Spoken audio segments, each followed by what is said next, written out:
আলতাবানু জ্যোৎস্না দেখেনি শিরোনামের সিনেমায় শরীফুল রাজ স্বস্তিকা মুখার্জির সঙ্গে যুক্ত হয়েছেন অভিনেত্রী আসনা হাবিব ভাবনা। বিষয়টি নিশ্চিত করেছেন পরিচালক হিমু আকরাম। এই সিনেমায় ভাবনা অভিনয় করেছেন জুলেখা চরিত্রে। এই বিষয়ে অভিনেত্রীর ভাষ্য, চরিত্রটা পছন্দ হয়েছে আর ডিরেক্টর খুব চেয়েছেন আমি যাতে কাজটা করি।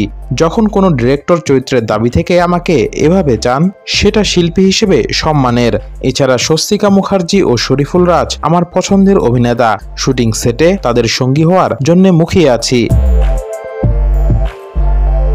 আগেই জানা গিয়েছিল শরীফুল রাজ একাই এ সিনেমায় অভিনয় করবেন 3টি চরিত্রে। চরিত্র 3টির নাম প্রেমচাঁদ, সুজন মিয়া ও মইনুল হোসেন।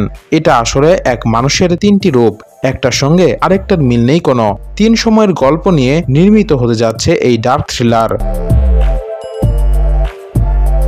সিনেমাটি প্রসঙ্গে নির্মাতা বলেন, পুরান ঢাকা থেকে শুরু করে গল্পটা যাবে সৈয়দপুর রেল জংশনে এবং অষ্টগ্রামের হাওড়ে গিয়ে এর গল্প শেষ হবে।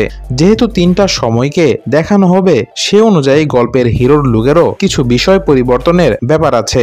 সেজন্যই শুটিংয়ে যেতে আমাদের খানিক বিলম্ব হয়ে যাচ্ছে, তবে এর মধ্যে আমরা সব গুছিয়ে নিয়েছি। প্রযোজনা প্রতিষ্ঠান বেঙ্গল মাল্টিমিডিয়া জানাচ্ছে অক্টোবর নাগাদ শুটিং শুরু হবে।